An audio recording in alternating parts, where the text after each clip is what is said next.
Ya, selamat pagi teman-teman. Assalamualaikum warahmatullahi wabarakatuh. Alhamdulillah, alhamdulillah, ya. Alhamdulillah wa syukurillah.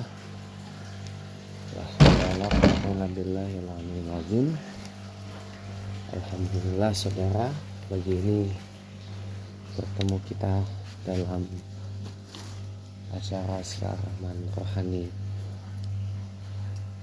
Assalam untuk Sabtu tanggal 10 hari bulan Agustus 2024. Bentar, sembari saya mau buang sampah dulu nih. Ya, jadi pagi ini saya mau merespon satu komen yang sebenarnya ini adalah respon dari komen artis dan juga politisi Partai Kebangkitan Bangsa atau PKB ya, Mas Trisna Mukti. Ada yang respon yang mengatakan begini, set semua agama ada gitu, semoga aja bukan muslim gitu, karena di dalam Islam itu ada tata krama dan adat gitu. Dalam Islam berhala itu nggak boleh.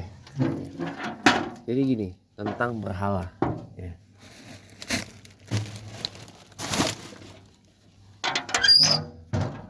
Sebenarnya statementnya udah benar ya. Berhala itu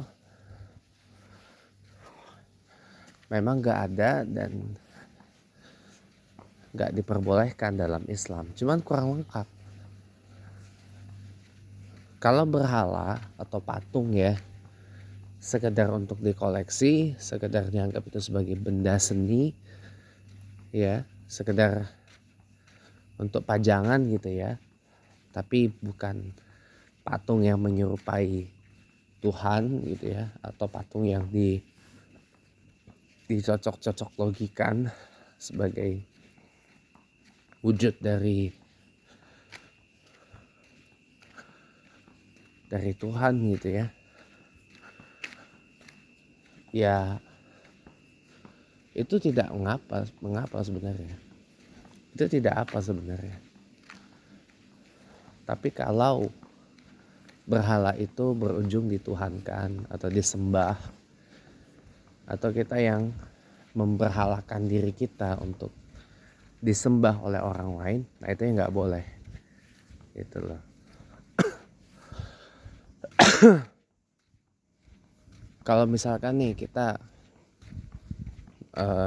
pergi ke Thailand gitu, orang ketika melihat foto raja kan langsung pada bungkuk gitu ya. Kita ikut bungkuk itu bukan berarti kita menuhankan raja Thailand, enggak dong. Itu namanya kita menghormati. Nah makanya saya selalu sampaikan bahwa kita harus menempatkan sesuatu pada tempat yang sesuai gitu loh. Jadi jangan dikit-dikit langsung digunakan ini. Bukan gimana-gimana gitu ya. Betul memang kita harus mengikuti apa yang didalilkan, betul memang. Itu tidak saya bantah. Akan tetapi penempatannya disesuaikan. Placementnya itu disesuaikan. Gitu loh. Betul memang kita harus mengikuti apa yang sudah didalilkan. Betul. Tapi placementnya disesuaikan. Kalau enggak, nah khawatirnya nanti malah justru terjadi penyalahgunaan yang justru malah jadi ajang untuk saling mengkafirkan, saling menghujat, saling caci maki dan sebagainya. Itu sebaiknya jangan dilakukan kalau yang seperti itu. Maka lebih baik kita Maka kalau kita fakir ilmu kayak saya nih, fakir ilmu nih, jangan mengkotak-kotakkan diri. Banyak belajar dengan guru-guru yang sanad keilmuannya jelas. Gitu loh. Banyak belajar dengan guru-guru yang benar-benar akidahnya lurus, ahlus sunnah wal jamaah gitu loh. Yang penting satu pesan saya, jangan pernah berguru, jangan pernah belajar kepada para alim ulama atau para guru yang sanad keilmuannya justru mendarat ke Muhammad bin Abdul Wahab. Itu jangan, teman-teman, itu jangan.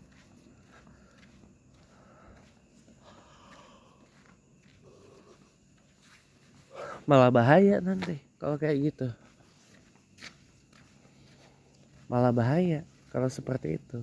Maka lebih baik cari guru yang sanad keilmuannya benar-benar sanadnya kepada Rasulullah Muhammad Sallallahu Alaihi Wasallam. Itu baru betul. Jangan yang bersambung kepada Muhammad bin Abdul Wahab. Gitu. Itu selalu saya nasihatkan pada teman-teman. Jadi kita nggak salah paham bahwa kita harus bisa menempatkan segala sesuatu pada tempatnya yang sesuai.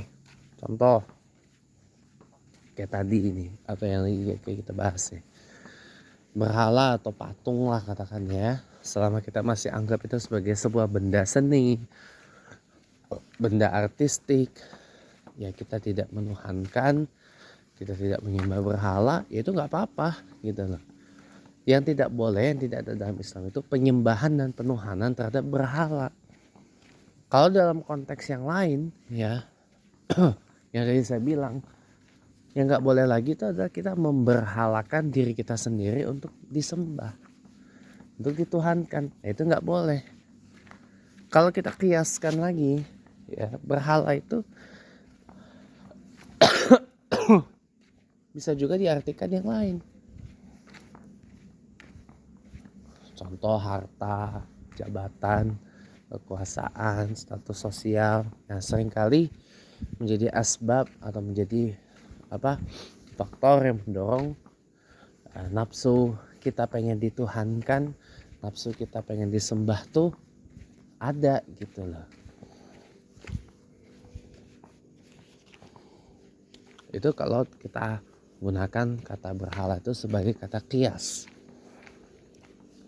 atau kiasan yang menggambarkan orang menggunakan apa yang ia punya sebagai asbab meminta dirinya disembah, meminta dirinya dituhankan dan sebagainya. Nah, itu nggak boleh teman-teman. Itu nggak boleh, itu berdosa besar. Itu sudah mendorong kepada perbuatan syirik, ya, atau perbuatan menyekutukan Allah. Ingat aja, laisa kamitslihi syai'un. Allah itu tidak dapat diserupakan dengan apapun, dan tidak bisa diserupakan dengan apapun, dan tidak bisa juga dipaksa harus hadir ke dunia dalam bentuk manusia sebagai bentuk kemahakuasaan dari Allah. Itu nggak bisa. Dan Allah itu tidak terbatas teman-teman. Kata siapa Allah itu terbatas? Ya, justru mohon maaf, terbalik nih. Terbalik. Ketika Allah atau Tuhan datang ke dunia dalam bentuk manusia, lalu kemudian dia mati, itu justru menunjukkan keterbatasan Tuhan. Itu sudah penghinaan dan penghujatan yang luar biasa. Gitu loh. Kenapa? Karena manusia memiliki keterbatasan. Dan manusia itu tidak kekal. Ya. Bukan berarti ke Allah atau Tuhan itu Dia Maha Kuasa bisa apa saja, lantas bisa mengubah dirinya menjadi berwujud manusia kah, berwujud hewan kah, berwujud benda dan bukan itu semua ada batasan, itu semua terbatas. Bukan itu cara memahaminya, itu udah salah gitu. Itu udah sama aja musyrik teman-teman. Ya, Allah kalau dia berbentuk manusia terbatas dia. Kenapa? Karena manusia itu tidak kekal, mati. Ya, tidak kekal, mati. Sementara Allah itu sifatnya adalah baqo, kekal.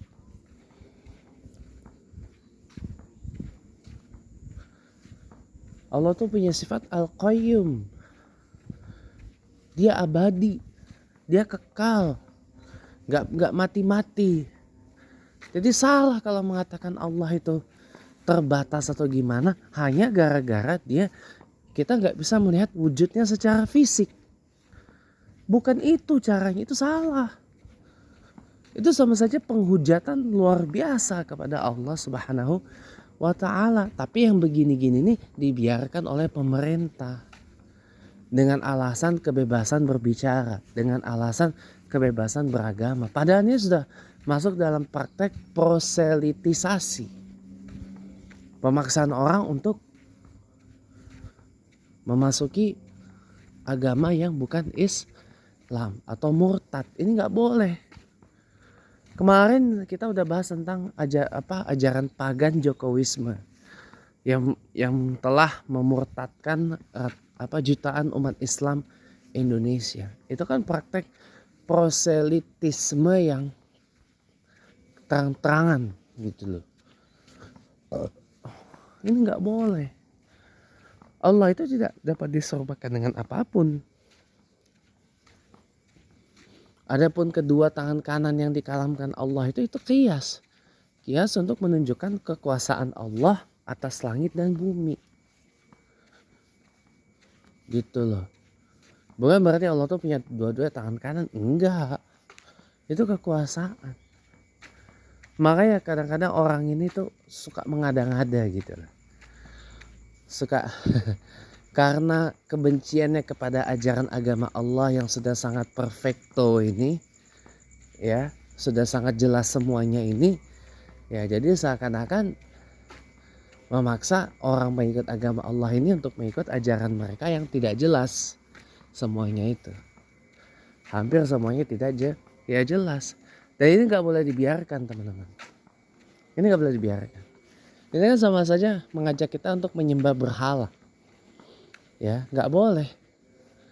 Pak, tapi ada Pak Ustadz yang mengatakan hormatilah mereka yang menganggap Nabiullah Isa ibnu Maryam alaihissalam sebagai Tuhan. Itulah gobloknya. Itu malah ngajak orang untuk murtad, membenarkan orang menuhankan Nabi, membenarkan orang menuhankan manusia. Itu sama aja musyrik, teman-teman. Kalau sudah begitu ya harus dilawan. Itu namanya orang munafik. Asyida'u 'alal kuffar rahama'u bainahum. Bahwa kita harus tegas dan keras kepada orang-orang yang kafir dan orang-orang yang munafik. Itu mengajak orang kepada kekafiran. Itu nggak boleh seperti itu. Itu sudah melanggar akidah Islamiyah. Itu sangat dilarang, teman-teman. Ya. Ingat Nabiullah Isa ibnu Maryam alaihissalam itu hanya manusia suci. Dia nabi, dia utusan. Bukan Tuhan, teman-teman, ya. Barang siapa menuhankan Nabiullah Isa ibnu Maryam atau menuhankan selain daripada Allah, itu sama saja orang itu berbuat syirik. Ingat apa salah satu dari 10 perintah Allah kepada Nabiullah Musa alaihissalam adalah jangan ada sesembahan lain selain daripada Allah Subhanahu wa taala. Ya kita ikuti saja. Karena Nabi Musa pun juga membawa ajaran agama Allah. Semoga bermanfaat. Assalamualaikum warahmatullahi wabarakatuh.